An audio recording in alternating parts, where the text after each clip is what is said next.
반갑습니다. 한 주간 동안 건강하게 잘 지내셨습니까? 오늘도 주님을 예배하기 위해 나오신 우리 모든 성도님들, 그리고 상황에 따라 각 처소에서 이 시간을 기억하며 예배드리는 우리 모든 성도들 주의 이름으로 환영하고 축복합니다. 다 같이 찬양대 주악에 맞추어서 묵상으로 기도드리도록 하겠습니다.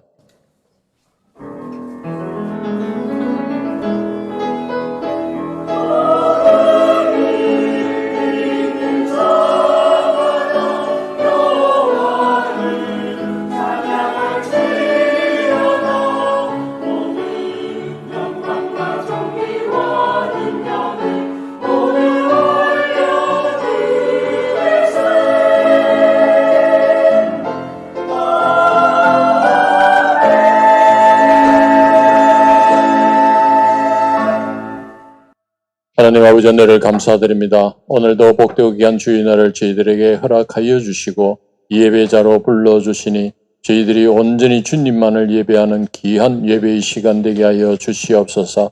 밤새 촉촉히 비가 내려 들떠있던 모든 공기들 차분히 가라앉힘과 같이 오늘 이 시간 성령의 단비가 저희들에게 내려서 세상에 분주한 모든 생각들과 일상들을 차분히 내려놓고 온전히 주의 말씀만 바라며 주님만을 바라보는 귀한 시간 되게 저희들을 인도하여 주시옵소서. 오늘도 첫 걸음을 이곳에 하신 분이 있다면 주님께서 함께 해주시고 그의 영혼을 주님께서 이끌어 인도하여 주시옵소서. 우리 주 예수님의 이름으로 기도드렸습니다. 아멘. 다 같이 찬송 드리겠습니다. 찬송가 210장 시온성과 같은 교회.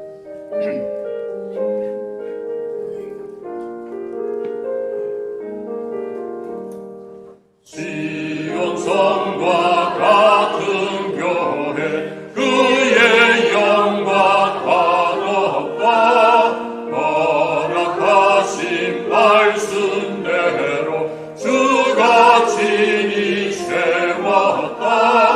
반석 위에 세운 교회 흔들 자가 누구랴. 모든 원수의 와사도 아무든지 먹보다 생명샘이 솟아나와 모든 성도 마시니 언제든지 흘러넘쳐 부족함이 없도다. 이런 물이 흘러가니 목마를 찾으랴. 주의 은혜 풍족하여 넘치고도 넘친다. 주의 은혜 내가 받아 시온 백성 되는데 세상 사람 비방해도 주를 찬송하리라.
주를 따라가네 주만 따르네.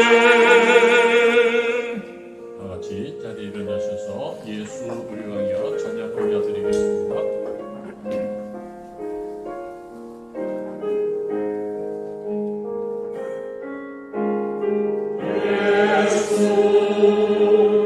우리 왕이여 이곳에 오셔서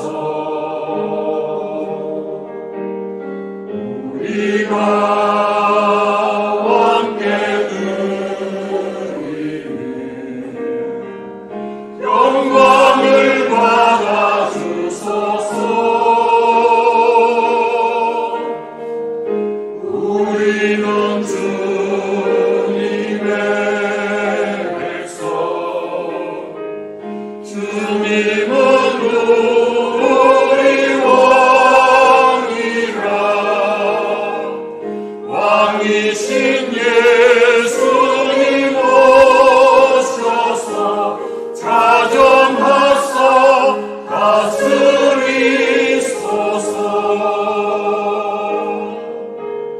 예수 우리 주시여 이곳에 오셔서 우리가 주께 드리는 찬양을 받아주소서.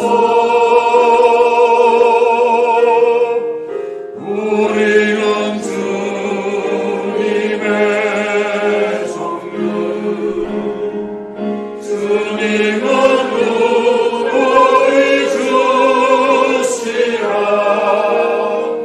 주 대신 예수님 오셔서 이 찬양을 받아주소서.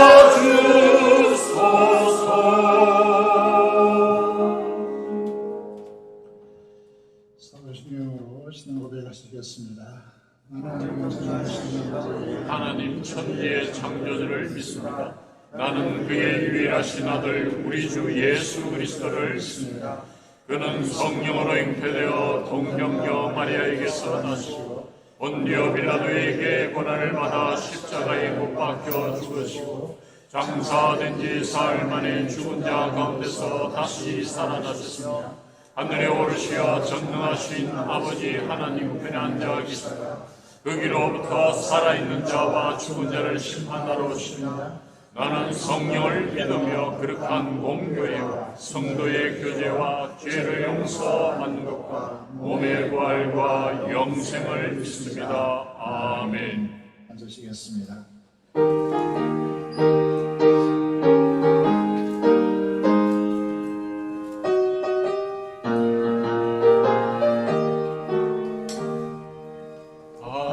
하나님이 언약하신 그대로 넘치도록 복을 내려주시고 많은 땅에 강이 내리시겠네.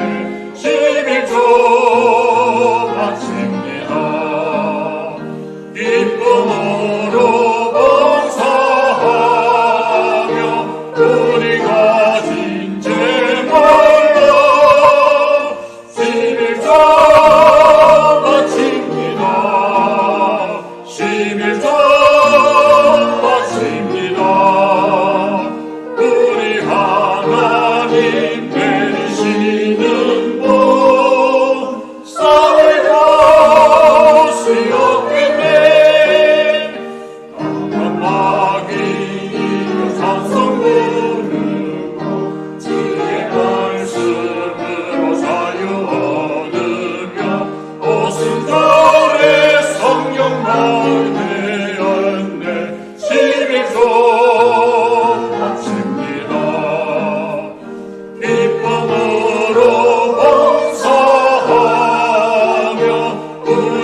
내 재물과 내 소산물의 첫 열매로 여호와를 공경하라. 그러면 내 창고가 가득 차겠고 내 즙틀에 새 포도즙이 넘치리라. 고마우신 하나님 아버지, 이 찬양을 드리게 해주심을 감사드립니다. 오늘도 주일 예배를 통하여서 영적인 가족, 우리 성도들과 함께 이렇게 주님 앞에 예배 드림을 감사드립니다. 하나님 아버지, 주님께서 정말 재물이 필요하셔서 저희들에게 이 말씀을 주신 것이 아니고 저희들을 아버지 사랑하여 주셔서 너희들의 가장 소중한 것도 하나님께 아버지 이렇게 드려질 때 이것이 하나님을 사랑하는 신앙 고백이 될 수 있다는 것을 알게 저희들에게 이 말씀을 주셨습니다. 하나님 아버지, 많고 적음이 문제가 아니오라. 정말 저희들이 성실하고 근면하게 땀을 흘려서 주님 앞에 이 농부의 마음으로서 첫 소산물을 주님 앞에 드릴 때 아버지 하나님께서 이 은혜를 허락하셔 주신다는 것을 깊이 깨닫는 저희들이 이 시간이 되기를 간절히 기도하고 원합니다. 사랑과 은혜 많으신 아버지, 우리 성도들에게 그런 환경을 허락하여 주셔서 또 마음을 하나님께 정말 표현하고 싶으나 표현하지 못하는 우리 성도님들의 안타까운 마음을 헤아려 주셔서 더욱더 그 환경을 조성하여 주셔서 주님 앞에 내 소산물과 첫 열매를 주님 앞에 아버지 공경할 수 있는 우리 성도들이 되기를 간절히 기도하고 원합니다. 하나님 아버지, 저희들에게 진실하게 하나님을 사랑하기를 원합니다. 하나님 아버지, 이웃을 사랑하기를 원합니다.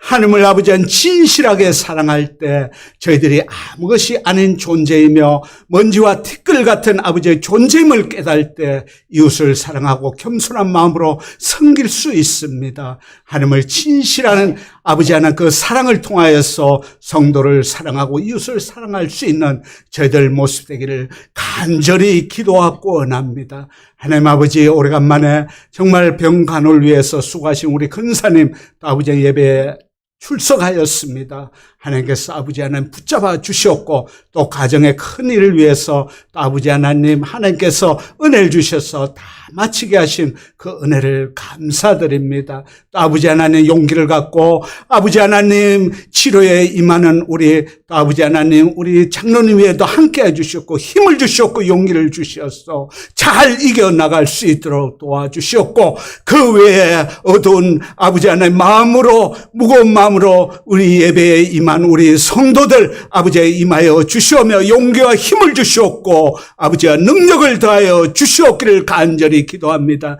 감사와 기쁨으로 나오는 우리 성도들에게는 겸손함으로 더욱더 하나님을 아버지 하나님 섬김에 아버지의 자리에 있게 하여 주시옵기를 간절히 기도하고 원합니다. 우리 교회에 함께 해주시옵고 목장에도 함께 해주시옵소. 아버지 하나님 겸손히 섬기고 사랑하며 내 자신보다 남을 낮게 여기며 아버지 하나님 그 겸손한 마음으로 성도를 섬길 수 있는 우리 아버지 하나님 목장이 되기를 간절히 기도하고 납니다. 하나님 아버지 추수 감사절과 새생명 축제회에도 함께 해주셔서 저희들이 정성을 다해서 아버지 하나님 이 날을 주님 앞에 섬김의 날로 정하고 우리 아버지 하나님 하나님의 택한 백성들 이 교회에 많이 보내주셔서 영혼을 구원받을 수 있도록 인도하여 주시옵기를 간절히 기도하고 원합니다. 하나님 아버지 비전 센터위에도 함께 해주시옵고 아버지 잘 마무리하게 해주시오며 하나님 나라의 쓰임을 받을 수 있는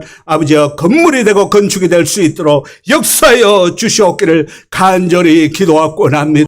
연로하신 성도님들 위에도 함께해 주시옵소서. 기억력을 지켜 주시옵소서. 질병 가운데 지켜 주시옵소서. 아버지의 평안을 주시옵고 특히 그 가정 위에 함께해 주셔서 평안을 주시옵고 평안을 허락하여 주시옵기를 간절히 기도하고 납니다. 아버지 우리 자녀들 위해서 간절히 기도하고 납니다. 이 세상 아버지의 문명이 발전할수록 우리 자녀들의 영혼이 아버지의 피폐해지고 있고 더 아버지의 하나님을 멀리 아버지의 떨어질 수 있는 그런 환경입니다. 우리 자녀들 하나님께서 보호해 주시옵고 지켜 주시옵소서. 하나님 아버지 특히 수능을 앞둔 우리 자녀들 아버지 능력 주셔서 수능을 잘 치를 수 있도록 하나님께서 은혜를 더하여 주시옵기를 간절히 기도하고 합니다.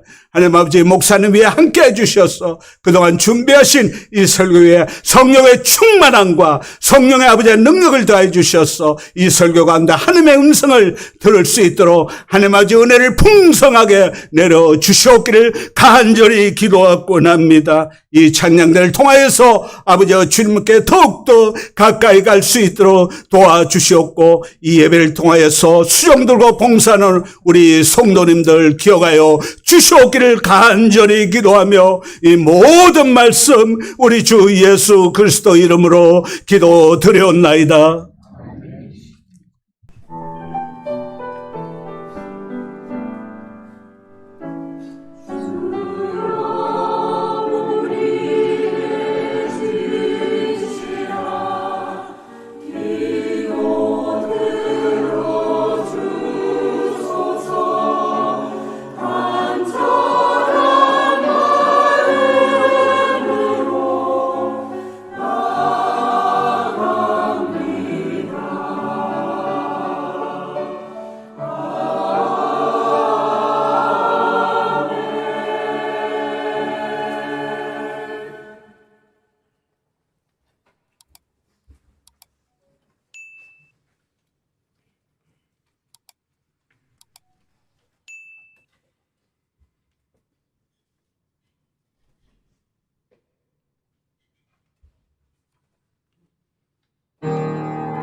기도드리겠습니다. 하나님 아버지 감사합니다.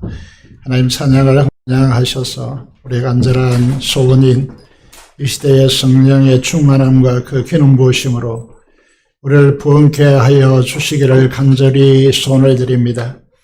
우리가 하늘나라로 행복하게 하기 위하여 성령의 임재하심과 성령의 충만하심으로 우리가 행복해질 수 있도록 도와주시옵소서. 이 찬양을 흠량하시고 교회를 긍휼히 여기시고 임재하셔서 우리를 성령 충만케 하여 주시기를 간절히 손을 드립니다.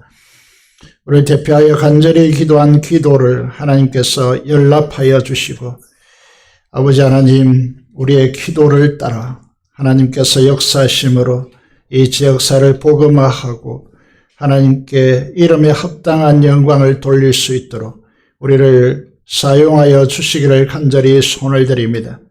이번 주 목요일 수능을 앞두고 있는 우리의 자매들에게 하나님께서 함께해 주시고 당하지 않고 하늘에 주시는 충명으로 잘 감당할 수 있도록 도와주시고 입시의 과정을 주장하여 주시옵소서. 대중에 있는 아이들을 하나님께서 보호하여 주시고 모든 출산 과정에 강건함으로 인도하여 주시기를 간절히 소원을 드립니다. 살아계신 아버지 하나님, 결혼 시즌인데 하나님 아버지 결혼하고 또 결혼을 앞두고 있는 가정들 위에 하나님께서 간섭하여 주시고 주님의 이름으로 그들의 가정이 행복해질 수 있도록 행복한 날들로 계속될 수 있도록 축복하여 주시옵소서.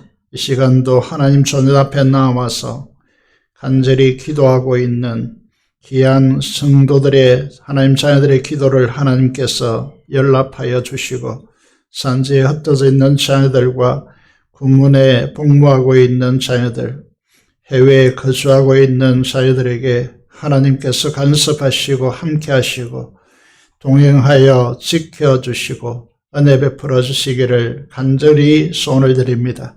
오늘도 하나님께서 말씀으로 우리 심령에 찾아와 주시고 하나님께서 우리에게 지혜와 총명을 부어주시며 진리의 말씀을 따라 사는 이 길을 우리가 걸어갈 수 있도록 하나님께서 말씀에 청종하는 은혜를 다하여 주옵소서. 감사를 드리며 우리 주 예수 그리스도의 이름으로 기도드리옵나이다. 아멘. 성경 말씀을 함께 보시겠습니다. 에스라 4장 11절에서 16절의 말씀을 함께 보시겠습니다. 구약 성경 714페이지 5페이지 있습니다.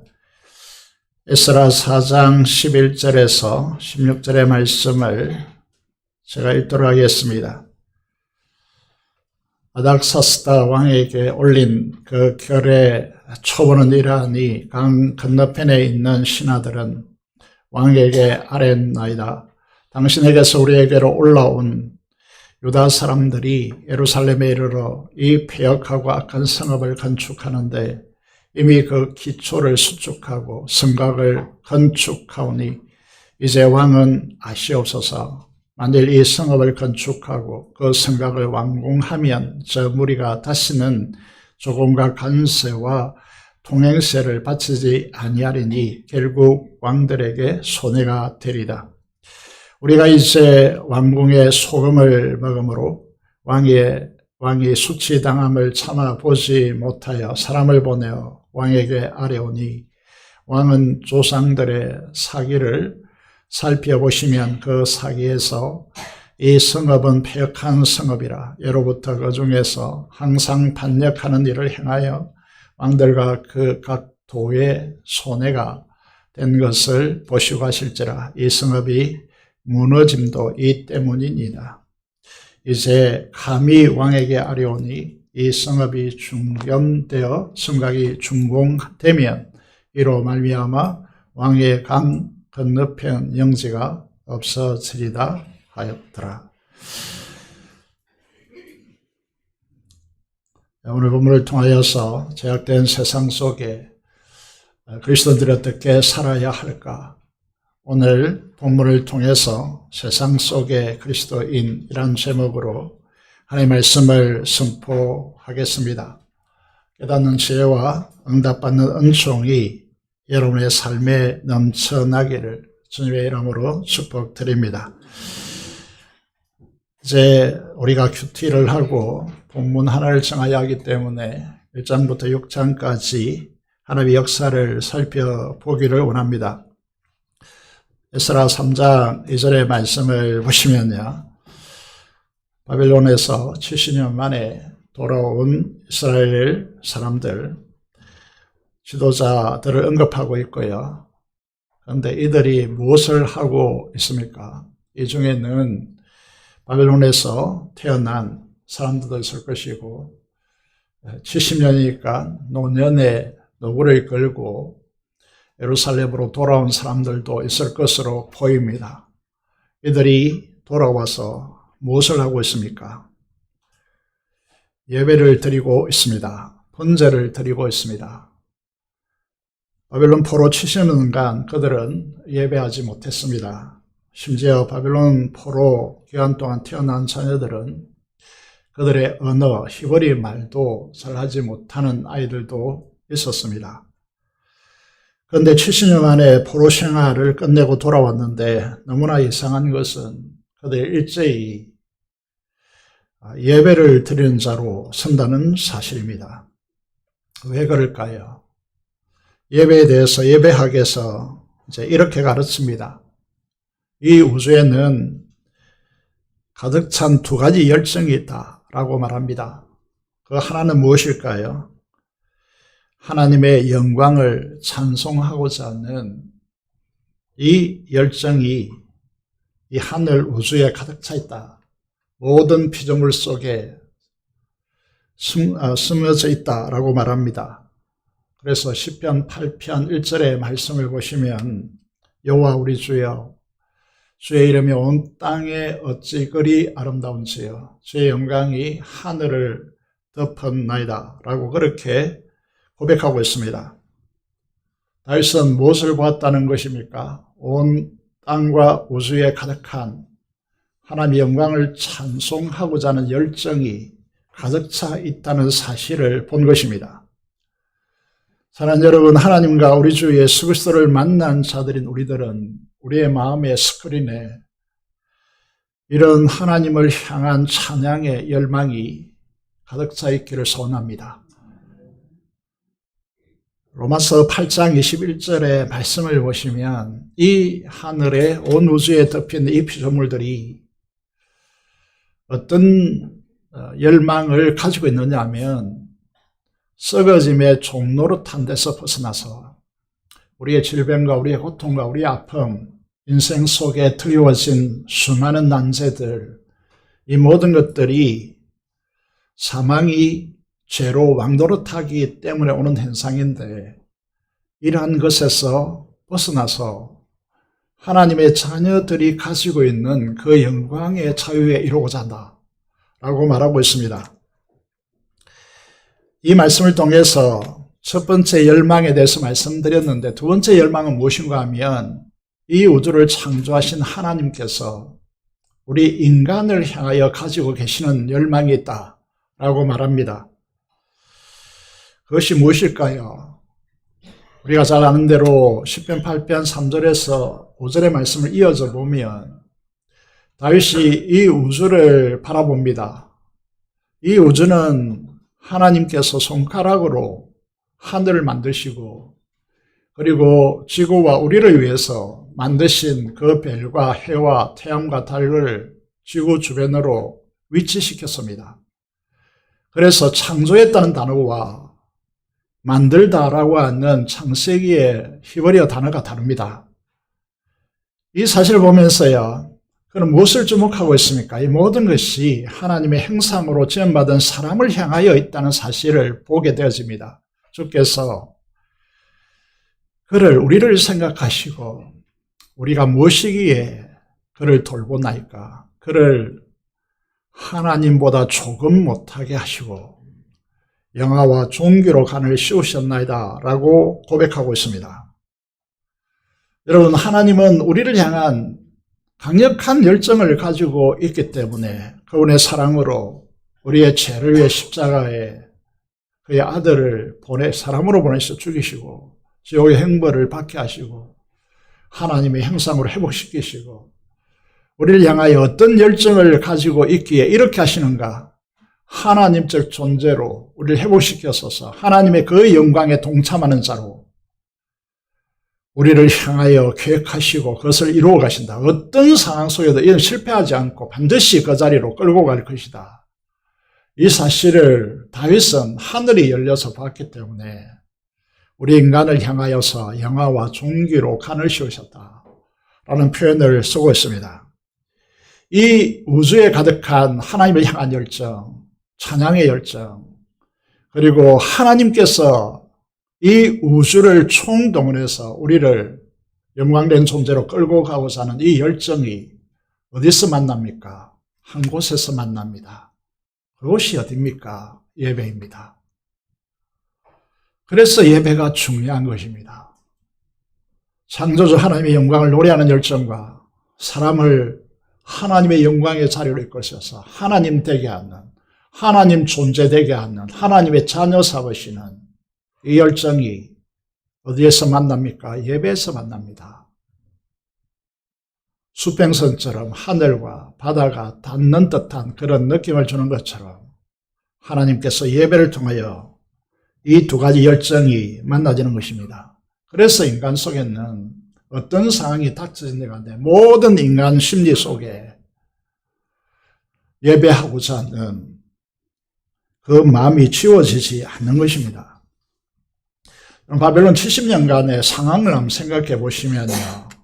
다니엘서에 잘 표현되어 있습니다.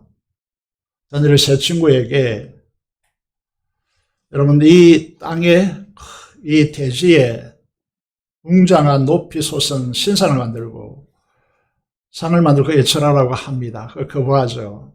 참 하나님을 예배하고자 하는 사람들은 그것을 할 수가 없죠. 그래서 불에 던져졌지만은 하나님께서 어떻게 보호하십니까? 한 다른 사람을 보내서 이들을 머리털 하나도 손상되지 않게 지키십니다. 이 한 사람, 이 보내진 사람을 대체적으로 성경학자들은 일치시키고 있는데 그것을 성자 하나님이다 이렇게 보고 있습니다. 그리고 기도마저도 시기의 질투에 의해서 할 수 없는 상황으로 내몰리게 되는데 그럼에도 불구하고 기도하는 이 다니엘을 하나님께서 어떻게 보호하십니까? 사자굴에 집어넣지만은 그 입을 막으십니다. 이렇게 이 상을 보시면요. 바벨론 포로 70년간 이스라엘 백성들은 예배하지 못했어요. 번제를 드리지 못했단 말입니다. 그런데 돌아오자마자 그들은 어떻게 합니까? 무엇이 작동되고 있습니까? 하나님의 백성들에게 여기에 보시면요. 에스라 3장 3절에 4절에 말씀을 보시면 주변의 사람들이 너무 싫어하기 때문에 두려움이 온습하고 있지만은 그들은 하나님의 사람 모세의 율법에 기록된 대로 번제를 그 제단 위에 드리려고 했다라고 됐습니다. 예배의 심상은 지워지지 않습니다. 그래서 오늘 저와 여러분들이 하나님 손전 앞에 나와서 모든 분주한 일, 세상의 일들, 수많은 일들, 난적한 일들은 난제된 일들이 많지만은 이 자리를 구별하여 예배를 드리는 이유는 누가 하라고 해서 되는 것이 아니고 우리의 근본적인 심상 속에 서려져 있기 때문에 그렇다는 것입니다. 예배를 위해서 예배 처소가 필요합니다. 그게 성전이죠. 그래서 성전지대를 놓고 하나님을 찬양하는데 이제 우리로 말하면 기공식을 하고 하나님을 찬양하게 되어지는데 그 찬양에 있어서요 하나님을 예배하는데 하나님을 찬양하는데 그 기준이 무엇입니까? 항상 이제 우리에게 중요한 부분이 뭐냐면 우리의 행편, 우리의 상황, 우리의 분위기 이게 중요한 것이 아니고 그 규정, 그 규례가 중요하다. 이스라엘 왕 다윗의 규례대로 여호와를 찬양하되 여러분 시편을 읽으면 알겠지만 하나님을 예배하고 감사하고 찬양하는데 주제가 무엇입니까? 우리 하나님은 선하신 분이시다라는 것입니다. 그럼 제 이 부분, 이 문구를 생각할 때마다 그래서 항상 생각하는 지점이 뭐냐면 나는 행운아이구나. 이 세상에 많은 신들을 믿고 좀 거짓된 신들을 믿고 속아서 살아가고 있는 이 땅에 수많은 사람들이 있는데 내가 믿는 하나님이 선하시다 라고 하는 이것은 우리는 정말 행운하다라는 생각이 이 꿈꾸를 생각하면 일단 듭니다. 그리고 또 하나는 선하심으로 뭘 했습니까? 그의 인자하심이 이스라엘에게 그의 택한 주님의 몸된 교회에게 영원하도다라고 하는 것입니다. 이게 순간적으로 휙 바뀌는 것이 아니라 우리처럼 손바닥 뒤집듯이 그렇게 하는 것이 아니라 이게 영원하다는 것입니다. 이 인자하심은 헤세드인데 이거를 요약하면 주님의 십자가죠. 십자가의 사랑입니다. 이게 영원하다라는 것이죠. 그래서 우리의 구원은 실패될 수 없고 중간에 여러분 이게 사라질 수 없고 여러분 이게 중간에 막혀질 수 없는 영원하다라고 하는 사실을 분명히 하고 있습니다. 이 예배 초서 여러분 하늘이 임하고 우리가 하나님을 만나고 우리의 순종을 통해 하나님의 뜻이 이 땅에 실현되어지고 하나님의 나라가 드러나는 이 성전은 너무나도 중요한 것이죠. 그래서 성전을 짓고자 지대를 놓았다 이렇게 됐습니다. 이렇게 되자 누가 여기에 개입해 들어옵니까? 에스라 4장에 보시면요. 사로잡혔던 잡혔던 자들의 자손 바벨론 포로에서 돌아온 교회입니다. 그들이 이스라엘의 하나님 여호와의 성전을 건축한다 함을 유다와 베냐민의 태석이 듣고 스룹바벨과 족장들에게 나와서 이르되 우리도 너희와 함께 이 성전을 건축하게 해달라, 건축하게 하라라고 말하면서 이 사람들이 이렇게 말합니다. 우리도 너희와 같이 너희 하나님을 찾노라 라고 되었습니다. 여러분 이것 통해서 이제 요한복음 4장에 사마리아 여인을 모습을 우리가 그리고 있는데 유대인의 남자가 어떻게 사마리아 여인된 나에게 말을 거느냐라고 하고 있지 않습니까? 이 부분을 이제 보게 되는데 이게 정책적으로 보면 아수르 왕 아살핫돈 이 왕이 북왕국 이스라엘을 패망시켰습니다. 어떤 정책을 쓰느냐 하면 이 이스라엘이라고 한 나라는 나중에 이 보고서에 나오지만은 항상 반역의 기운이 거세고요. 하나님을 유일신으로 믿기 때문에 왕을 신격화하는 이 제국이 항상 반역을 일으키는 부분이 있거든요. 그래서 이 사람은 아주 머리를 써서 그 이스라엘의 사마리아 중심으로 하는 이 북왕국 이스라엘의 백성들을 이주시켜버립니다. 아수르 지역으로 이주시켜버리고 그 지역에 있는 그 민족들을 예루살렘에 집단 이주시켜서 거기서 살게 합니다. 이 사람들이 이게 종교 혼합주의에 젖어 있기 때문에 들어온 그 지역의 신, 하나님이죠. 하나님을 자기 신으로 섬기겠다. 이렇게 결단한 것입니다. 그래서 이제 이 바벨론 포로에서 돌아온 자들, 그들은 이곳에 계속 살고 있었고, 돌아온 자들이, 돌아온 자들이 성전을 짓겠다 하니까 주도권이 그들에게 가는 것이죠. 그래서 이제 우리고 지켜달라. 라고 그렇게 말하고 있습니다. 여기에 대해서 3절에 보면요. 이게 분명하게 거부합니다. 거부하고요. 단호히 거부합니다. 너희는 이 성전에 참여하지 못한다. 이게 순수하지 못한다는 것은요. 이 사람들이 누군가가 이렇게 이름들이 이제 적혀 있습니다. 적혀 있고, 그리고 이 사람들이 그 지역의 총독들, 권력자들을 동원해서 이 성전을 짓지 못하도록 그렇게 고발하고 있는데요. 그래서 7절부터 10절을 요약했습니다. 그럼 4장 4절에서 5절의 말씀을 보시면 이들이 성전을 짓는데 거부를 당했습니다. 거부당하니까 어떻게 하고 있느냐라고 하는 것이죠. 자, 하나님의 사람들은요, 거부당했을 때 어떻게 하느냐 하면 취하는 태도를 우리가 생각해 보시면요.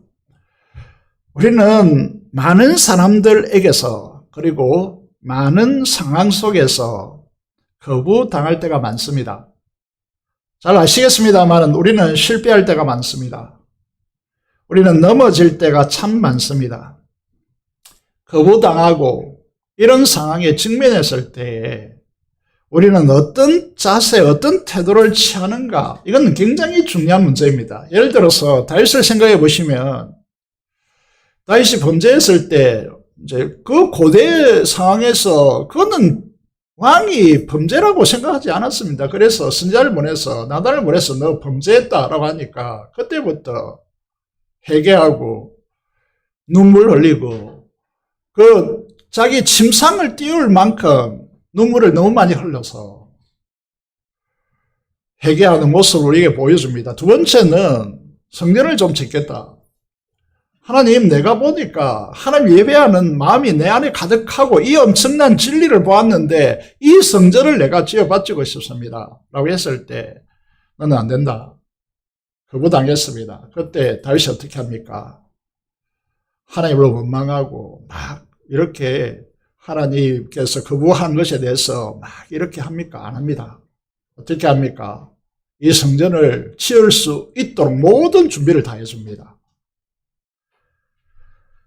그런데 이 거짓의 사람들은 어떻게 합니까? 이 사람들이 이렇게 이제 여러분 큐티 자료집에 이 본문에 대하여서 제목을 어떻게 붙였냐면 거짓의 사람들이라고 제목을 붙였습니다.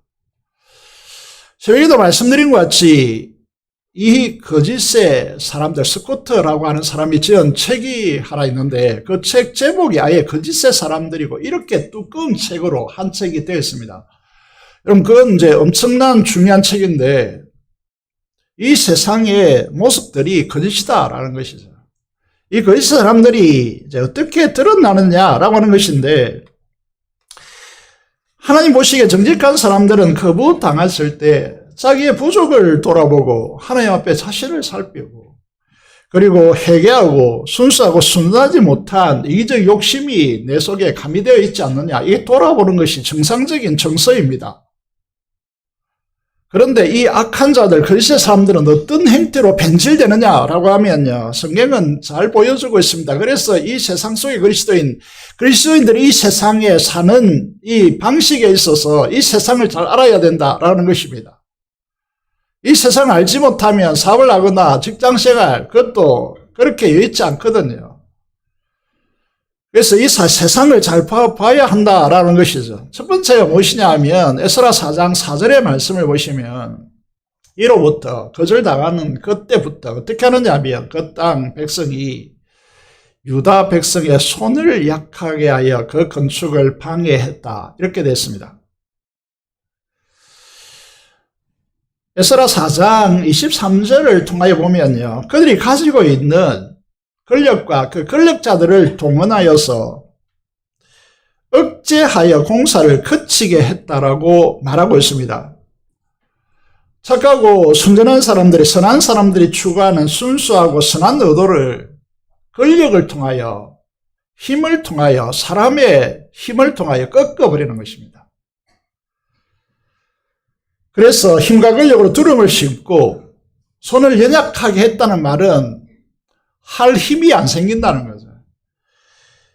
성전을 건축할 수 있는 마음이 안 들게 했다는 거, 주눅들게 만들고 이 일은 우리가 할 수 없는 일이다라고 하는 사실을 주변에 권력자를 동원하여서 압력을 행사했기 때문에 하지 못하게 만들었다는 거죠.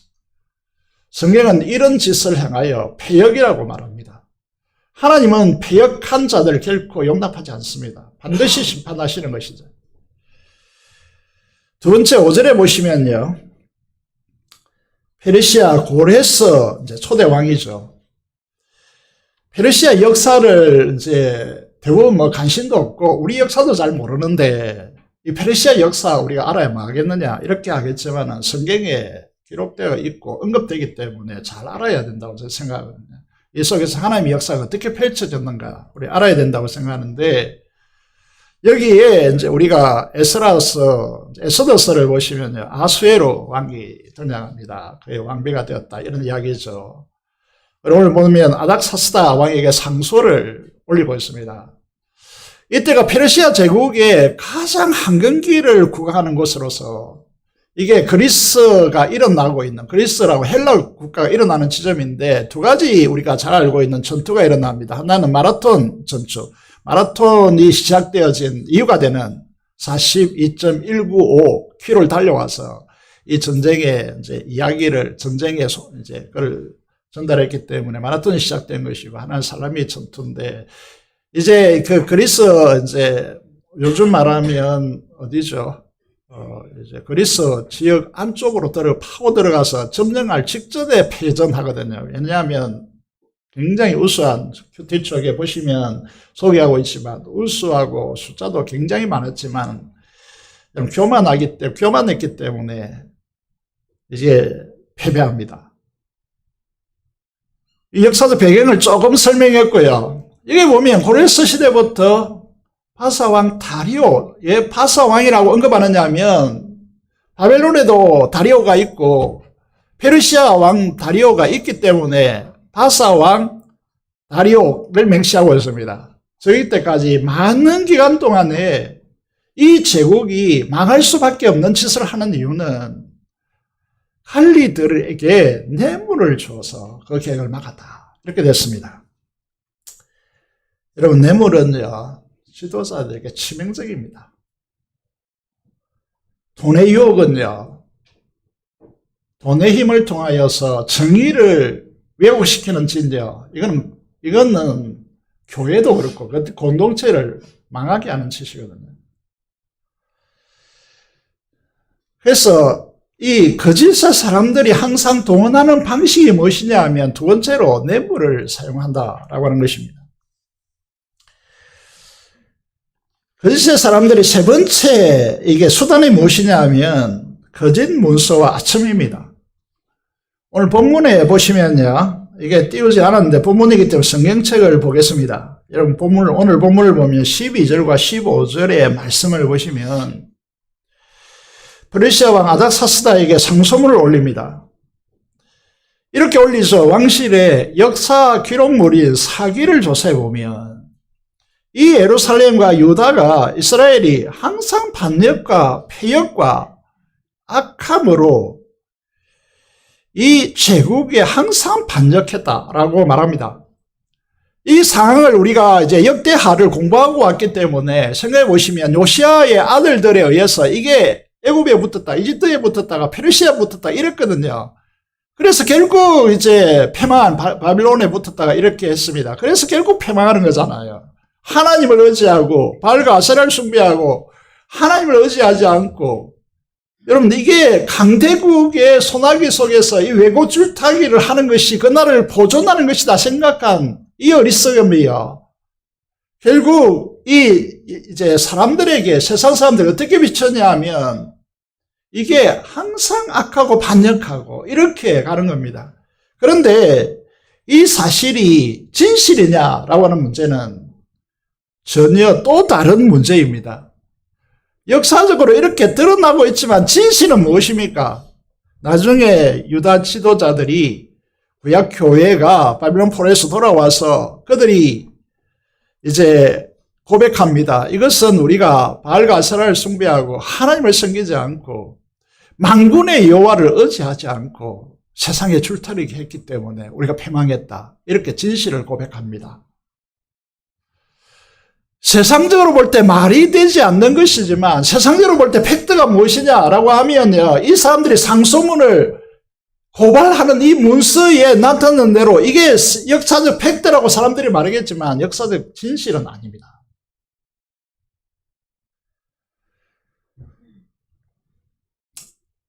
이렇게 말합니다. 살펴보시면 만약에 이들이 하고 있는 바대로 성전과 성벽 건축 재건이 허용되어지면, 이게 완성되어지면 어떤 일이 일어날 것이라고 말합니까? 페르시아와 왕국을 반역하고 저항할 것이다. 왜 그런가 하면 이게 유일신을 섬기고 있기 때문에 항상 제국에 반합니다. 이 정서가.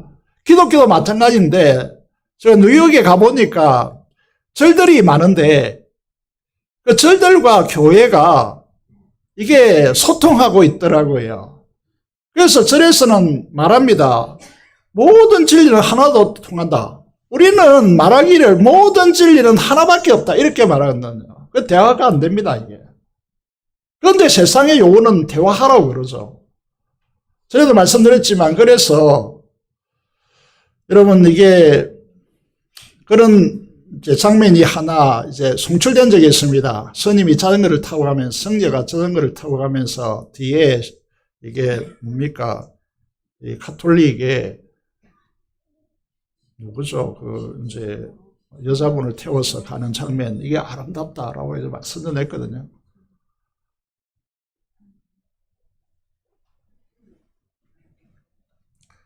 그래서 역사적 팩트는 그겠죠. 그렇게 그것을 통하여서요 포장시키는 것입니다. 어떻게 포장시킵니까? 완공되어지면 반역이 일어나서 정할 것이고, 그렇게 된다면 이 제국을 떠받치는 것이 세금이거든요. 세금을 거둬들여야 됩니다. 그래서 거기에 없어질 것이다. 조공과 관세와 통행세를 바치지 않을 것이다. 그리고 이 작은 유다 나라가 굉장히 경상남북도 이제 뭐 이스라엘을 다 합쳐봤자 경상남북도밖에 안 하고요. 그리고 이제 유다는요 굉장히 작은 이제 나라이지 않습니까? 이 나라가 만약에 저행해서 성공한다면 어떻게 말합니까? 16절에 보면요, 유브라데 강 서편의 모든 나라가 왕의 통치에서 벗어날 것이다라고 말합니다. 여러분, 구소련 이제 소비에트 연합 국가가 독립운동으로 인해서 이제 붕괴되어졌던 것 같이 지금도 이제 홍콩과 대만을 생각해 보시면요. 이건 중국이 이걸 뭐 이렇게 꽉 쥐고 있으려고 하는 것이죠. 근데 이게 독립이 되어진다면 어떻게 되겠습니까? 그래서 14절에 보면요. 여러분, 어떻게, 무엇을 방법으로 쓰느냐, 이 부분을 이제 잘 보셔야 되고, 또 하나는 교회에서 중요한 일을 할 때에 이 부분도 잘 보셔야 됩니다. 그게 무엇이냐 하면, 이렇게 말합니다. 사실적 팩트보다 사람들의 마음을 움직이는 것이 무엇이냐 하면 감정적 호소입니다. 이 수단을 사용한단 말입니다. 어떻게 말합니까? 우리는 왕궁의 소금을 먹음으로, 소금이라는 것은 이제 이 소금에서 오늘날 말하는 월급이라는 이 단어가 파생되었지 않습니까? 그래서 이만은 왕궁의 페르시아에 우리가 왕궁의 녹봉을 받는 자들로서 왕에게 충성한다라고 하는 이야기를 하면서 아주 대담한 말을 합니다.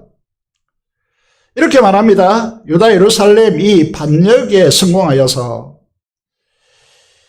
이게 성공한다면 유프라데 강, 여기서 성경에서 말하는 강은 유프라데 강이거든요. 이 강 서편의 모든 땅, 페르시아의 땅을 잃을 것이다. 그걸 잃는다면 왕은 수치를 당하게 될 것이고, 그 수치는 왕의 지위를 잃는 것으로 나타날 것이다.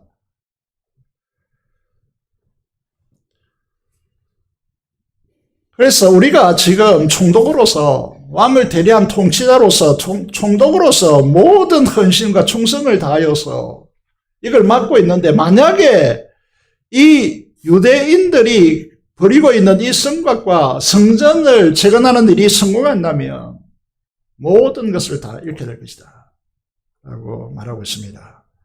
굉장히 자신의 존재감을 부각시키고, 우리가 손을 뗀다면, 방치한다면 왕의 지위를 잃을 것이다 라고 위협하는 대담함을 보입니다. 세상이 하는 방식이라는 것이죠.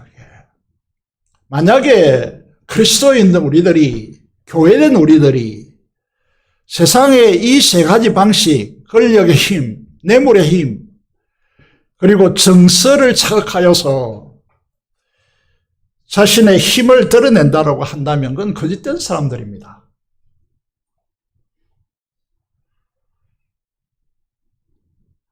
외국도 사실과 가장된 정보를 통하여 작성된 이 상소문에 아닥사스다 왕의 마음이 흔들려서 교회 최근 건축이 중단되어집니다. 16년 동안 중단되어집니다. 우리가 듣고 싶은 대로 보고 싶은 대로 듣고 본다면요, 잘못된 결정, 잘못된 인생을 살아갈 수가 있습니다. 그래서 주전 520년 다리오 2년까지 16년 동안 이 성전 재건 건축이 중단된 것입니다. 여러분, 이 사실을 보면서요, 이제 우리가 에스라 5장 1절의 말씀을 보시면 용기를 내어서, 이게 용기를 내었다는 말은, 이게 에스라 5장 1절의 말씀을 보시면 누가 등장합니까? 하나님께서 선자를 보내십니다. 선자 학개, 그리고 스가랴, 우리 잘 알고 있죠? 학개서가 있고 스가랴서가 있습니다. 여러분, 여기에서 하나님께서 이스라엘 백성들에게 예언적으로 선포하십니다. 반드시 이루어질 것이고, 그 당시에 이 제사장과 지도자들이 정말 이게 얼굴을 들 수 없는 수치를 가지고 있었는데, 그래서 이렇게 표현합니다. 대상 예수아가 근래 대제사장 거룩한 옷을 입고 있어야 되는데 걸레 같은 옷을 입고 있다 라고 그렇게 표현합니다. 그래서 이게 성전 재건을 할 수 있는 상황, 분위기가 아니었습니다. 그런데 하나님께서 선지자 학개와 스가랴를 통해서 회복시킵니다. 학개서의 가장 중요한, 우리가 기억하는 성전 건축과 관련해서 유명한 말이 있죠. 너희가 편백한 집에 거하면서 어떻게 이 성전을 방치할 수 있느냐. 이게 말씀이요, 그냥 예언적입니다. 미래를 내다보게 하는 힘을 준단 말입니다. 그래서 이게 용기를 가지고 선지자의 이제 근면을 따라서 용기를 가지고 이 성전을 다시 건축하기 시작하는 것이죠. 그때 여전히 총독과 그 무리들이 나타나서 누가 이렇게 이 성전을 다시 지으려고 하느냐라고 하는 협박을 하게 되어지죠. 그때에 정말 주눅들어서 하지 못할 것 같은데 교회는 어떻게 대응하느냐 하면 이전에 하지 못했던 대응을 하나님의 말씀을 받고 보니까 하나님께서 돌보시기 때문에 이 역사가 다시 일어나게 되어지는데, 그게 뭐냐 하면 정말 이 엄청난 역사가 이 한마디를 통해서 전개되게 되는데, 그게 무엇이냐 하면 우리는 지금 페르시아 초대왕 고레스의 칙령을 따라서 우리는 이 일을 한다라고 이 한마디를 딱 합니다. 이 한마디 때문에 역사가 완전히 바뀌어버립니다.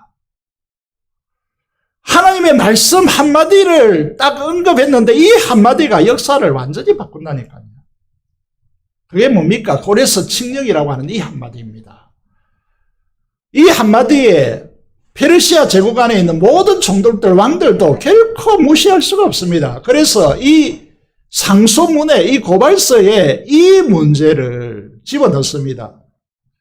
이때가 다리오 2년인데요. 다리오 왕 통치 2년입니다. 그래서 어떻게 되는 것이죠? 이 다리오는요, 이 왕실의 문서 보관소, 보물 보관소, 여기에 사람들을 보내서 고레스 칙령을 찾습니다.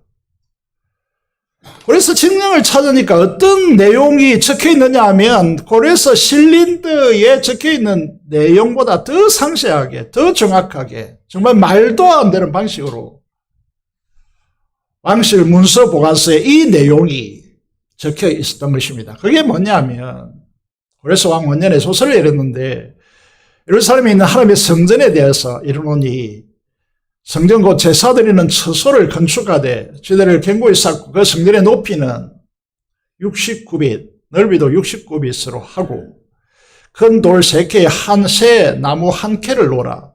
경비는 다 왕실에서 내리라 라고 말하고 있고, 또 하나는 바벨론 느부갓네살 왕이 성전을 파괴했는데 성전 파괴되기 전에 그 기물들을 다 가지고 왔습니다. 그것을 아예 역사적 아이러니라고 하는데 어디에 보관됩니까? 왕실에 보관되는 것이 아니고 어떤 창고에 보관되는 것이 아니고 그들의 신전에 보관되었습니다. 이건 손 노타치, 고스란히 보관되어서 다리오 왕 때에 그 제자리로 돌아오게 됩니다. 이런 역사는 없습니다. 지금도 우리 문화 가져가 버렸는데 그 가져오기 위해서 얼마나 많은 다툼과 비용을 지불하고 있는지 잘 아시지 않습니까? 이런 역사가 일어날까요? 다리오는요, 어떻게 합니까? 여러분, 이 성전을 이제 다시 짓는데, 중단됐던 성전을 다시 짓는데, 다리오가 어떤 칙령을 내리느냐 하면, 빨리 지어라. 멈추지 말고 쉴 새 없이 지어라. 그리고 여기에 사용되는 비용은, 유브라데 강 서편의 모든 민족들 국가에서 거두는 세금을 필요한 대로 갖다 쓰게 해라. 말이 안 되지 않습니까? 그 이유는 무엇이냐 하면, 그 문서 창고에서 고레스 칙령을 이렇게 문서를 발견했을 뿐 아니라 이 사람은 역사를 공부했다라고 보여지는 것이, 여러분, 제국의 힘이라고 하는 것, 고레스도 페르시아를 세울 때에 그의 힘으로 세운 것이 아닙니다. 하나님의 선물로 주신 것입니다. 그리고 이 제국이 유지되는 것도 지금 전쟁의 그리스와의 전쟁의 상황에 대해서 잠시 언급했는데, 이 역사를 공부하면 정말 전율이 일어날 정도로 하나님의 개입하심이 역사 안에 고스란히 드러납니다. 그래서 그는 무엇을 알게 되느냐 하면, 아닥사스다, 그의 선조들이죠. 고레스부터 아닥사스다, 아수에로, 여러분 여기에 보면 28도인가 뭐 이렇게 되지 않습니까? 우리나라는, 남한은 뭐 몇 도입니까? 경상도, 전라도, 이걸 한도라고 하는 거죠. 충청도, 경기도, 이것 아닙니까? 북한의 평안도, 뭐 이렇게 또 뭐가 있으면 함경도 뭐 이렇게 8도라고 하는데 우리나라 전체는 8도입니다. 그런데 28도니까 얼마나 엄청나게 넓은 영역입니까? 이게 누구에게 달려있다는 사실 다리오는 배웁니까? 하나님께, 하늘의 하나님께 달려있다는 걸 배웁니다. 이 성전을 이렇게 지어나는 동기는 뭔가 하면 자신과 그 왕자들의 생명을 위하여 기도하게 하라. 이겁니다. 그들의 왕실과 그들의 국가의 안녕은 우리가 뛰어나서 우리가 실력이 있어서 우리가 국가의 구조와 국가의 재정과 이런 것들에 의해서 우리가 지켜지는 것이 아니라는 사실을 역사를 통해서 배운 것입니다. 그래서 성전을 짓게 하고, 여러분 이 이스라엘 백성들이 하나님께 예배하는 예배의 모든 물품들요, 짐승들요, 그리고 심지어 올리브 기름까지 다 공급해 주어서 그들이 하늘의 하나님께 예배드리게 만들고, 단지 내가 부탁하고 싶은 것이 나와 내 자녀들의 안녕을 위해서, 생명을 위해서 기도하는 것으로 나는 충분하겠다. 이렇게 가는 것입니다.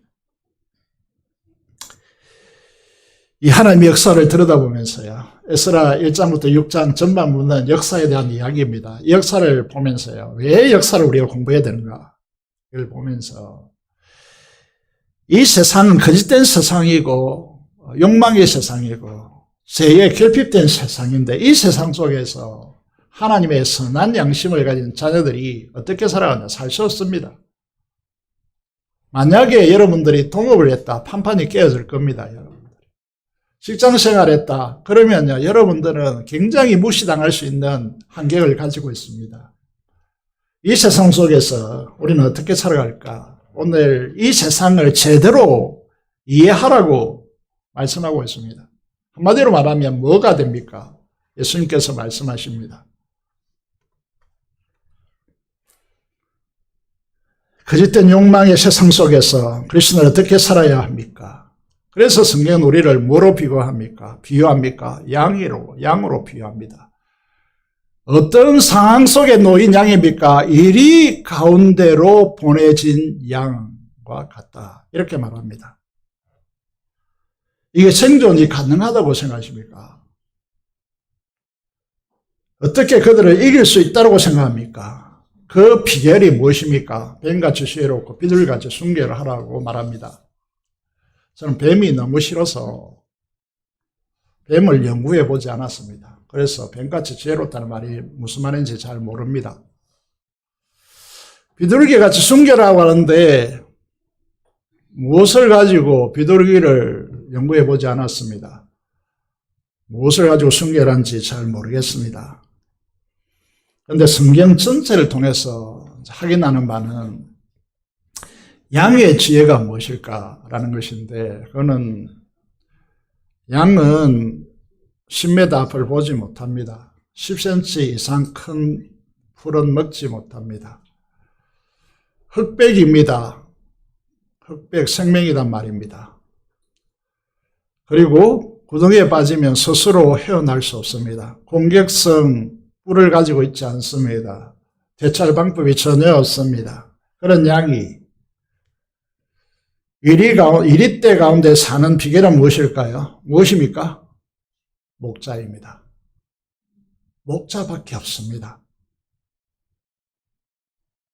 그래서 다윗은 여호와는 나의 목자시니 내게 부족함이 없으리로다. 이게 최고의, 이 인간 역사 이래로, 글 이래로 최고의 시, 이것을 덮을 수 있는 시는 없습니다. 여러분, 우리의 겸손함의 지혜라는 것은 목자 되신 예수 그리스도, 그분을 보고 그분을 따라가는 것입니다. 그것이 우리의 참 지혜입니다. 순결이라는 것이 무엇이냐라고 하면 불순물이 없다는 거죠. 여러분, 하나님으로 충만한 것, 오늘 성령 충만에 대해서 찬양대가 찬양을 했지만 성령 충만함이라는 것이 무엇이냐 하면 성령으로 가득 차는 것입니다. 여러분, 다른 불순물이 있으면 안 됩니다. 우리의 노력과 우리의 여러분 경험과 이런 것들이 하나님 역사에 끼면 안 됩니다. 무슨 말이냐면 그거 없으면 우리가 어떻게 하나님 일을 합니까? 이렇게 하겠지만은요. 여러분, 그것은 순종하기 위한 통로들입니다. 순종하기 위한 도구들이란 말입니다. 하나님을 향한 순종의 자세를 취하지 않고 그것을 사용한다면 그건 악입니다. 순종하기 위해서 우리가 공부하고 순종하기 위해서 우리가 기술을 연마하고 이렇게 하는 겁니다. 세상을 읽을 수 있는 길은 무엇입니까? 이 문구를, 이 시편 127편 1절을 읽으면요, 세상 사람들은 콧방귀 칩니다. 여호와께서 집을 세운다고. 이 집은 단순한 건물이 아닙니다. 우리 집안이라고 할 수 있습니다. 우리 자녀들도 있고, 그 자녀들의 결혼도 있고, 많은 이제 50대, 60대들이 자녀들을 결혼시키는 시절인데, 이 시기들인데, 하나님께서 집을 세우지 않으면 세운 자의 수고가 헛되고,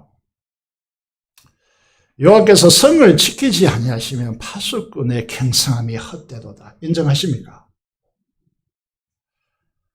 우리는 실제로 인정하지 않거든요. 내가 세우지 무슨 하나님, 보이지 않는 하나님이, 이런 이제 사고를 한단 말입니다.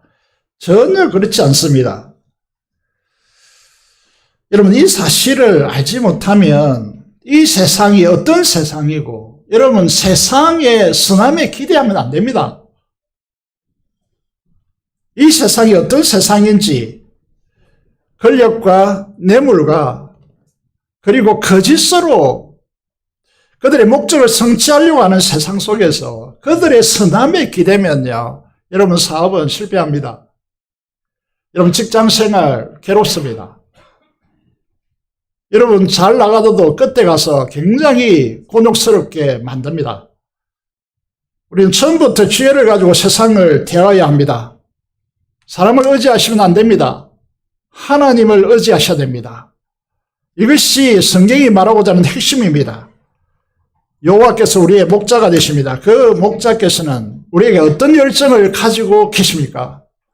마지막으로 민수기 6장 24절에서 26절을 가지고 항상 기도하시고 여러분 자녀들을 위해서 기도할 때마다 제사장으로서 부모된 우리들은 제사장으로서 이 말씀을 하시고 축복하시면서 기도하시기 바랍니다. 잔소리 줄이시고 기도하시기 바랍니다. 여호와는 내게 복을 주시고 하나님의 열정입니다. 너를 지키시기를 원하며 여호와는 그의 얼굴을 내게 비추사. 이 부분을 그리스도인들은 정말 잘 이해하셔야 됩니다. 이 부분이 없다면 은혜도 평강도 아무런 의미가 없습니다.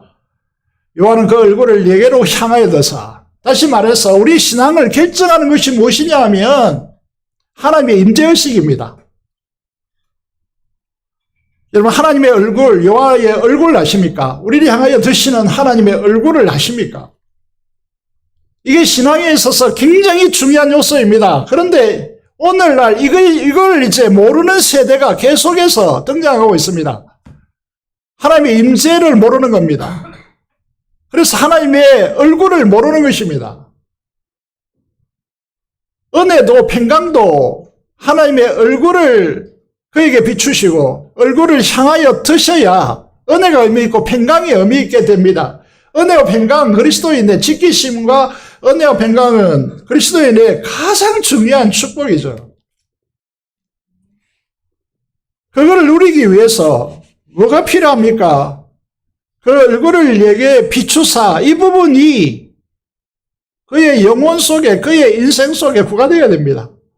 요한은 그 얼굴을 내게로 향하여 드사. 하나님의 열정, 얼마나 하나님께서 우리를 만나시기를 원하는가, 우리에게 임하시기를 원하는가. 얼굴은 하나의 상징적인 사람을 생각하면 그 얼굴을 보고 그 사람이 누구인지 알잖아요. 그 몸매를 보고 그 사람이 누구인지 압니까? 아니죠. 그 얼굴입니다. 하나님이 누구시냐를 상징적으로 드러내는 것인데 이걸 좀 용어를 좀 바꾸면 하나님의 임재의 영광입니다. 하나님의 임재의식입니다. 이 예배도 하나님의 은혜와 축복도 지키심도 하나님의 임재의식이, 임재를 경험해야 이 은혜가 은혜다워질 수 있고 평강이 평강다워질 수 있다는 것입니다. 자, 오늘 제목이 세상 속의 그리스도인이라고 했습니다. 여러분 세상에서 여러 가지 실패하고 세상에서 여러 가지 주눅들고 이런 부분이 우리 인생 속에 일어날 수밖에 없지만은 제가 욥기를 우리 이제 목사자들 다 불러가지고 함께 공부하면서요. 그때 엄청난 이제 이게 인사이트를 얻었는데, 죄송합니다. 영어를 표현해서 엄청난 이제 이게 은혜를 받았는데, 여러분 이게 욥이 항변하잖아요. 하나님께 도대체 이럴 수 있느냐? 내가 참 못한 게 없는데 왜 이렇게 내가 고난을 받아야 되느냐라고 하는 이 문제에 대해서 하나님께 답변하시면서 네가 이 악한 세상 속에서 어떻게 하나님의 백성들이 살아갈 수 있는 환경이 되는지 아느냐. 여러분 이 사실을 배우면서요 충격을 받았습니다. 우리 그리스도인들이 이 악으로 가득 찬, 거짓으로 가득 찬 이 세상 속에서 어떻게 살아갈 수 있느냐? 하나님께서 간섭하고 개입하고 있기 때문입니다. 사랑하는 여러분, 오늘 우리 예배자입니다. 두 가지 열정이 있다고 그랬습니다. 우리를 하나님께서는 어떤 자리로 부르시기 위해서 오늘 우리를 이런 고생과 고난과 역경의 상황 속에서도 우리를 이 자리에 오게 하셨고 여러분 부르셨을까요? 이 사실을 보셔야 됩니다. 하나님 우리를 하나님의 자리로, 하나님의 영광의 자리로 이끄셔서 하나님께서 가지고 계신 그 영광을 함께 누리고 그 기쁨을 공유하고 그 영광을 함께 누리는 자로 세우기 위한 것입니다. 그래서 우리를 예배자로 부르십니다. 부르셔서 그 사실을 날마다 확인하게 하고, 그래서 우리가 이 세상에 계속해서 추락하지 않고 이 세상에 물들지 않고, 우리 옛날에 선조들은 뭐 기도의 그 용어들이 어떤 의미인지 뭐 잘 알았다고 볼 수 없습니다. 그런데 그들이 사용하는 용어를 가만히 짚어보면요 엄청난 용어들이구나 라는 사실을 발견할 수 있습니다. 새 속에 물들지 않고 우리의 믿음을 지키게 하고 영광의 자로 이끄시는 하나님의 이 열정, 열망을 보면서요. 결국 우리는 이 세상에 실패할 수 없는 사람들입니다. 그자를 부르신 은혜의 하나님, 평강의 하나님, 그 영광의 임재를 갈망하고 제가 전에도 자주 말씀드렸지만은 여러분 세계를 움직이는 교회를 가보면요. 성도들이 하나님의 예배자로 나오면서 하나님의 임재를 갈망하는 그 모습들이 얼굴에 역력하게 나타나거든요. 우리도 이 지역사를 복음하고 많은 사람들을 하나님의 사람으로 세우려면요. 여러분 얼굴 밑에서 하나님의 여기 보시면 얼굴을 4개 비추사 이 하나님의 임재의 영광을 갈망하는 그 강렬함이 우리 속에 살아있어야 된다는 거죠. 그럴 때 하나님께서는 우리를 사용할 것입니다. 여러분의 이제 뭐 사업이라든지 여러분 직장 생활이라든지 자녀들의 공부라든지 이 모든 것들이 주님의 뜻날에서 놀랍도록 성취될 것입니다. 우리는 양으로서 이리 때 가운데 승리할 것입니다. 이 사실을 바라보고 하나님 앞에 서시는 은총이 저와 여러분에게, 여러분 가정에, 여러분 자손들에게 충만하기를 주님의 이름으로 축복드립니다.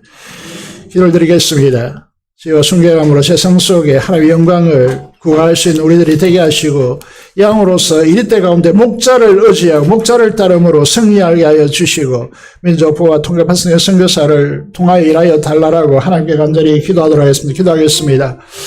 살아계신 아버지 하나님 은혜를 감사합니다. 오늘 우리를 불러주시는 하나님의 은혜에 진심으로 감사를 드립니다. 하나님께서 우리를 사랑하셨습니다. 우리를 향한 열정을 가지고 계십니다. 죄와 순결함으로 세상 속에 하나님의 영광을 드러내십니다. 하나님 아버지 우리를 축복하여 주시옵소서. 세상 속에 승리하며 살아갈 수 있다. 양으로서 이리때 가운데 승리하며 살아갈 수 있는 은총을 베풀어 주시옵소서. 민족봉화 통일파송의 선교사를 위하여 기도하오니 하나님께서 역사하여 주시고 하나님께서 일하여 주시고 하나님께서 행하여 주시고 앞서 행하여 주심으로 하나님의 영광의 역사가 드러날 수 있도록 도와주옵소서. 우리 주 예수 그리스도 이름으로 기도드리옵나이다. 아멘.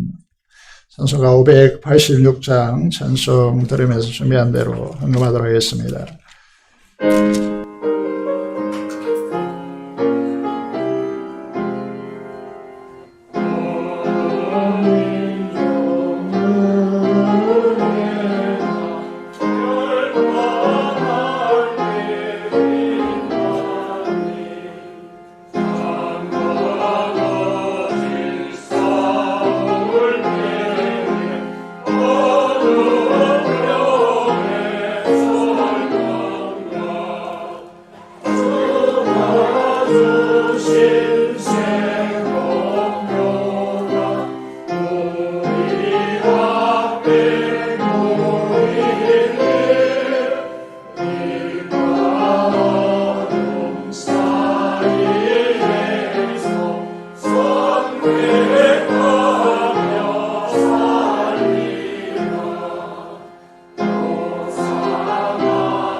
감사 기도드리겠습니다. 하나님 아버지 감사합니다. 이 세상 속에 우리들이 믿음으로 살아가지만은 우리의 능력 밖에 한계 밖의 일들이 너무나 많습니다. 하나님 아버지 성도들을 위로하여 주시고 그리스도의 선한 영심으로 살아가는 이들에게 세상 속에서 당하는 여러 가지 어려움과 고초를 하시오니 하나님께서 위로하여 주시고 하나님께서 임재의 영광을 드러내셔서 만나 주시고 은혜와 평강으로 함께해 주시기를 간절히 손을 드립니다. 하나님 아버지, 이리 가운데 사는 양으로서의 우리들이 목자를 의지하고 목자를 따르는 은혜가 있게 하여 주시고 하나님 아버지 날마다 승리하며 하나님께 영광 돌리는 인생이 되도록 하나님께서 역사해 주시옵소서. 여러 가지 사업으로 또 여러 가지 직장 생활로 어려운 이 시대 가운데 하나님 앞에 가슴이 눈물로 적시는 그 상황 속에서도 하나님께서 위로하여 주시고 목자 되시는 하나님께서 신이 아니하시고 공급하시는 하나님의 충만한 은혜 속에 갈 수 있도록 하나님께서 역사하여 주시며 하나님 목자로 삼는 인생이 얼마나 복되고 하나님의 영원한 집에 가는 삶인지를 확신하고 이 길을 포기하지 않고 걸어가게 하여 주시고 그래서 하나님의 하나님 되심이 우리의 고난의 삶을 통하여 우리의 순종의 길을 통하여 드러나고 나타날 수 있도록 도와주시고 눈물 골짜기로 행할 때에 기도함으로써 그곳이 하늘 문이 열리는 곳이 되고 하늘의 샘이 터져 흐르는 곳이 되어서 하나님께 영광 돌리는 부요함이 풍성함이 넘치도록 역사하여 주시옵소서. 주령과 11조 목적을 따라 헌신하는 주의 귀한 자들에게 하나님께서 그 부요한 영광 가운데 임재하셔서 그 풍성한 대로 너희 모든 쓸 것을 채우시라고 약속하신 대로 은혜를 입게 하여 주시기를 간절히 손을 드리옵고 아버지 하나님 감사로 주께 제사드리는 자들을 기억하시고 그 기도에 응답하여 주시며 그 감사를 통하여 구원의 강활한 대지 위에 우뚝 세워주시기를 간절히 손을 드리며 우리 주 예수 그리스도 이름으로 기도드리옵나이다. 아멘.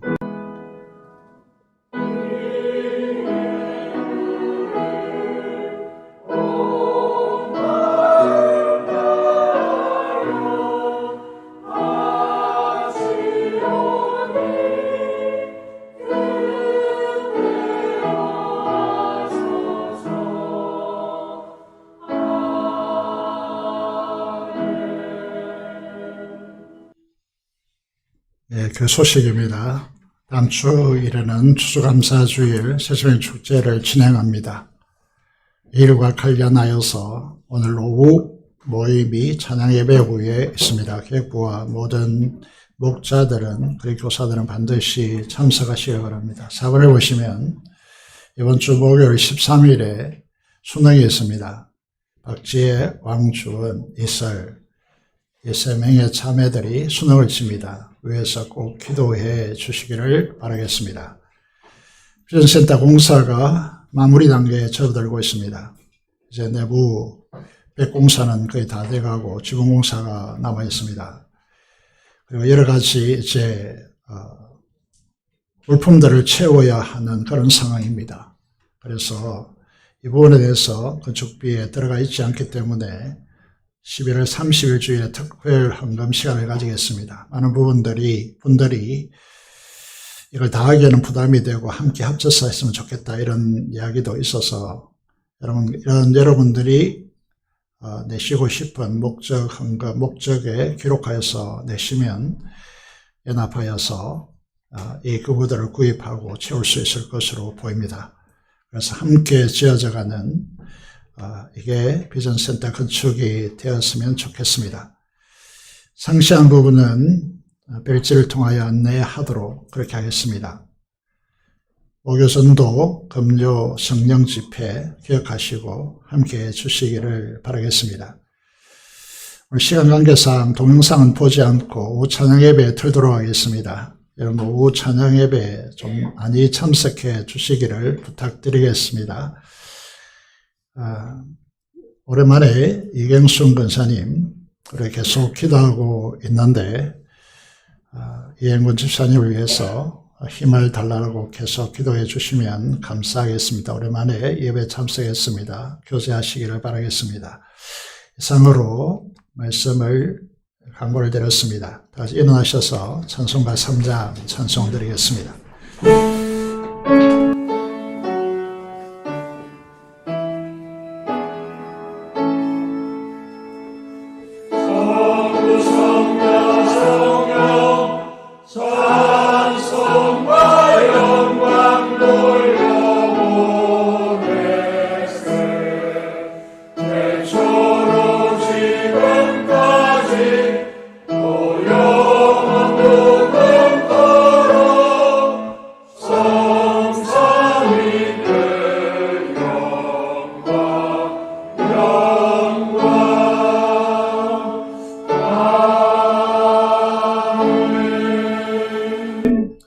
받겠습니다. 우리 주 예수 그리스도의 은혜와 하나님 아버지의 그 무한하신 사랑하심과 성의 교통 충만 감화 감동하심이 세상 속에 살아가는 하나님의 자녀로서 죄와 순결함으로 이 세상을 대처하기를 원하는 사랑하는 성도들의 심령과 가정과 생업타전 위에 지금부터 영원토록 함께 하시기를 축원합니다. 아멘.